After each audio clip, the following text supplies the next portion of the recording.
दोस्तों, सूर्यवंशी सत्यव्रत एक बेहद दयालु और अपनी प्रजा का हित चाहने वाला राजा था, जिसने अपने शासन काल के दौरान कई धार्मिक कार्य किए और अपने आराध्य को प्रसन्न करने की हर संभव कोशिश की। उम्र के सही पड़ाव पर आकर सत्यव्रत ने राजगद्दी अपने पुत्र हरिश्चंद्र को सौंप दी और अपने मानव शरीर के साथ स्वर्ग में पहुंचने की कोशिश में लग गया। अपनी इस कोशिश को पूरा करने के लिए वह अपने गुरु वशिष्ठ जी के पास गया और उन्हें एक ऐसा यज्ञ करने की बात कही जिसके बाद वह नश्वर शरीर के साथ ही स्वर्ग की दहलीज पार कर जाए। गुरु वशिष्ठ सत्यव्रत की बात से बेहद ज्यादा क्रोधित हो उठे और उसे कहा कि ऐसा विचार भी अपने मन से निकाल दें, क्योंकि यह उसके लिए बेहद घातक साबित हो सकता है। गुरु वशिष्ठ के इस यज्ञ को मना करने की बात सुनकर वह उनके पुत्रों के पास गया और उन्हें सारा हाल कह सुनाया। जब वशिष्ठ के पुत्रों को यह बात पता चली कि उनके पिता पहले ही इस यज्ञ को करने से मना कर चुके हैं, इसके बाद भी सत्यव्रत उनका अपमान कर इस यज्ञ को करवाने की सोच रहा है, तो उनके पुत्रों ने सत्यव्रत को चंडाल अर्थात दाह संस्कार करने वाले बन जाने का श्राप दिया। अगले ही पल सत्यव्रत चंडाल के स्वरूप में आ गया। इस घटना के बाद भी सत्यव्रत ने स्वर्ग जाने का अपना विचार नहीं बदला और अपने यज्ञ करवाने की इच्छा को पूरी करने के लिए गुरु वशिष्ठ के प्रतिद्वंदी माने जाने वाले महर्षि विश्वामित्र के पास वह गया। विश्वामित्र ने सत्यव्रत की बात मानकर उसे नश्वर शरीर के साथ स्वर्ग भेजने के लिए यज्ञ का आरंभ किया। यज्ञ के दौरान सत्यव्रत आसमान की ओर उड़ने लगा और कुछ समय बाद वह स्वर्ग के दरवाजे के बाहर पहुंच गया। सत्यव्रत को स्वर्ग के सामने खड़ा देख स्वर्ग के राजा इंद्र परेशान हो गए और अपनी शक्तियों से सत्यव्रत को धरती की ओर धकेलने लगे। स्वर्ग की ओर से इंद्रदेव उन्हें नीचे धकेलते और अपनी हार को रोकने और अपने सम्मान को बचाने के लिए महर्षि विश्वामित्र अपने मंत्रों द्वारा सत्यव्रत को आकाश की ओर ले जाते।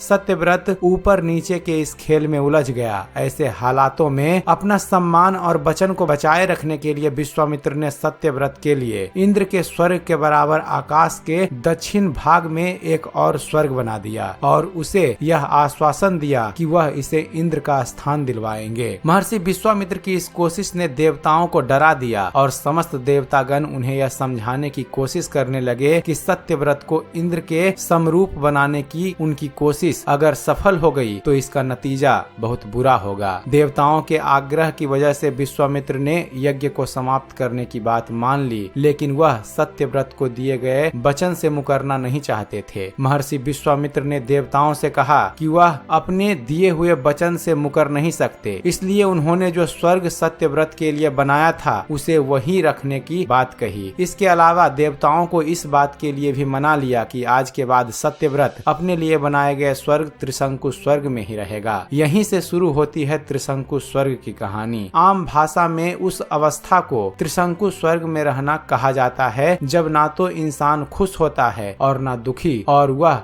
अपने हालातों को समझ नहीं पाता। तो दोस्तों, यह थी कथा त्रिशंकु के बारे में। उम्मीद करते हैं फ्रेंड्स आप सभी को हमारा वीडियो पसंद आया होगा। अगर वीडियो पसंद आया हो तो वीडियो को लाइक और शेयर करना ना भूलिएगा। और दोस्तों, ऐसे ही ज्ञानवर्धक वीडियो देखते रहने के लिए आप हमारे इस चैनल ज्ञान मंथन को सब्सक्राइब जरूर कीजिएगा। आप हमारे इस चैनल को सब्सक्राइब कीजिए और देखते रहिए, जानते रहिए। धन्यवाद। जय हिंद।